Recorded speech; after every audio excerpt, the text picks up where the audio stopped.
Hi అండి. Welcome to smart రైతు vlogs. ఏం చేస్తున్నారు అందరూ? ఈరోజు మేము ఫ్రెండ్లీ వినాయకుడినైతే తయారు చేసామండి. మట్టి వినాయకుళ్ళే మనం పెట్టుకుంటే చాలా మంచిది. ఇప్పుడు అన్నీ కెమికల్స్‌తో ఉన్న వినాయకుళ్ళు వస్తున్నాయి. ఇది మనకి అంత మంచిది కాదండి. వాటర్‌లో కలవదు. ఇదైతే ఈజీగా కలిసిపోతుంది కాబట్టి మనకి చాలా మంచిది.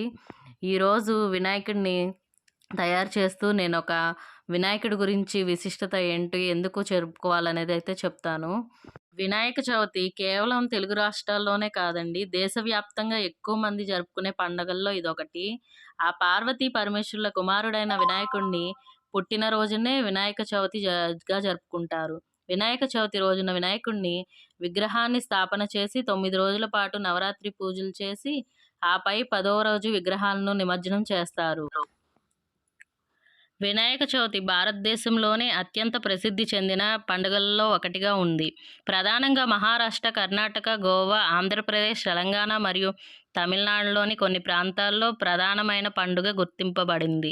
హైదరాబాద్, కర్ణాటక ప్రాంతాల్లో గణేష్ నిమజ్జనాన్ని దేశమంతా ఆసక్తిగా వీక్షిస్తారు అంటే అత్యుక్తి లేదు.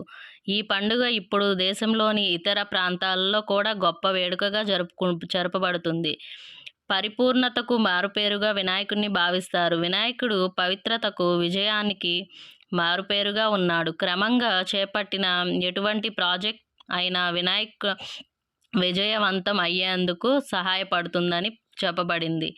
ఏ పనిని ప్రారంభించినా పూజ లేదా యోగదాలకు తలపెట్టిన ప్రారంభంలో వినాయకుడిని పూజించడం ఆనవాయితీగా వస్తుంది. క్రమంగా వినాయకుడు దగ్గర ఉండి ఎటువంటి తప్పిదాలు జరగకుండా తలపెట్టిన కార్యాలను విఘ్నం లేకుండా పూర్తి చేయడంలో సహాయం చేస్తాడని చెప్పబడింది. అందుకే వినాయకుడు విఘ్నేశ్వరుడు అని కూడా పిలుస్తారు. వినాయకుడిని తరచుగా వినాయకుని శ్లోకాలు చదవడం, వినడం ద్వారా ఉత్తమ ఫలితాలను పొందగలరని చెప్పబడింది. శివపార్వతులు కుమారుడైన వినాయకుడు సంవత్సరంలో ఒకరోజు అతిథిగా వచ్చి 10 రోజులు మనతో సంతోషంగా గడిపి వెళ్తాడు. క్రమంగా మనల్ని ఎటువంటి విఘ్నాలు లేకుండా ఎల్లవేళలా కనిపెట్టుకొని ఉంటాడని చెప్పబడింది. ఆ 10 రోజులు తరువాత తిరిగి తన తల్లిదండ్రులు స్థావరమైన కైలాసగిరి వెళ్ళిపోతాడు. వినాయక చవితి యొక్క ప్రాముఖ్యత.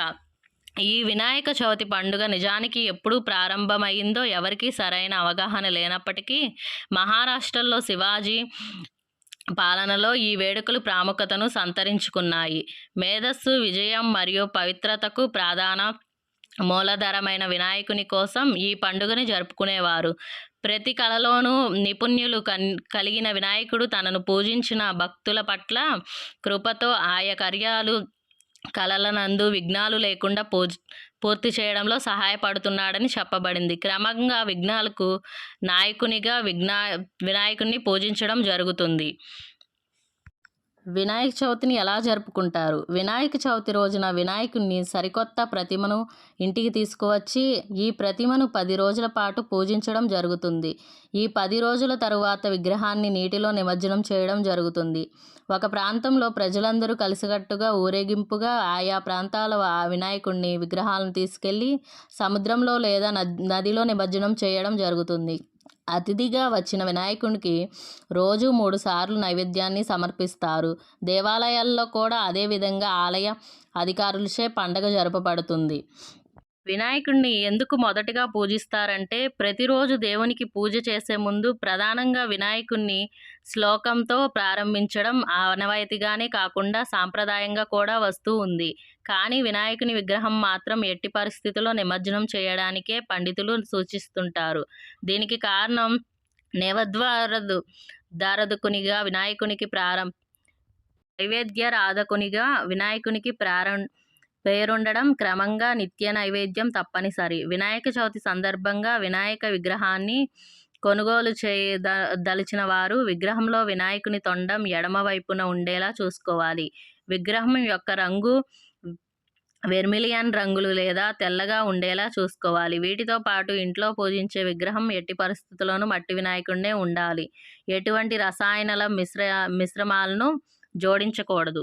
ఇష్టమైన వంటకాలైన కుడుములు, మేదకం మరియు లడ్డూ వంటి తినుబండారాలను సిద్ధం చేసి ప్రతిరోజు అతనికి నైవేద్యంగా సమర్పించాలి.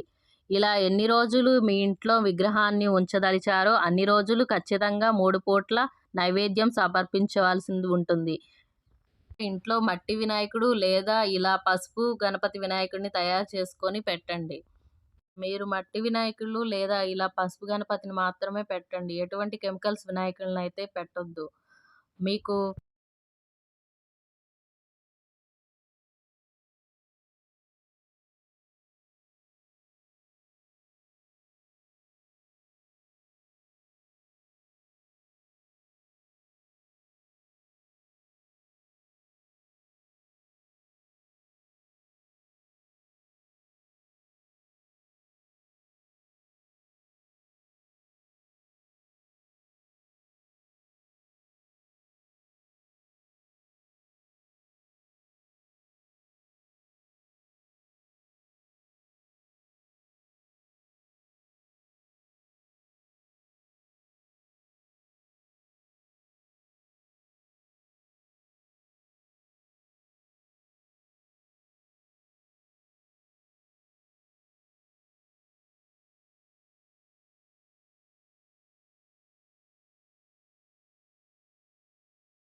స్నేహంగా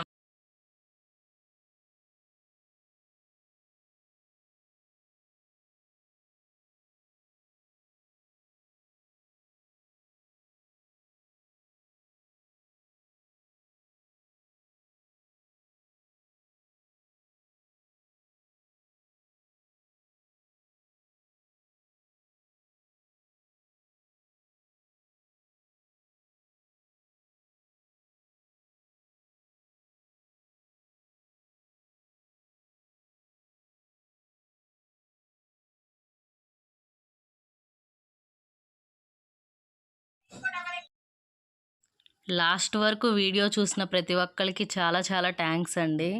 మీరు కూడా ఇలాంటి వినాయకుడిని తయారు చేసుకొని కెమికల్స్లో ఉన్న వినాయకుడిని ఇంట్లోకి తెచ్చుకోకుండా ఈ వినాయకుడిని కానీ లేదా మట్టి వినాయకుడిని కానీ తయారు చేసుకోండి.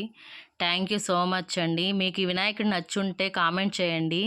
ఎలా ఉందో కామెంట్ చేసి లైక్, షేర్ అండ్ సబ్స్క్రైబ్ అండి. థ్యాంక్ యూ సో మచ్ అండి. సబ్స్క్రైబ్ చేసిన ప్రతి ఒక్కరికి కూడా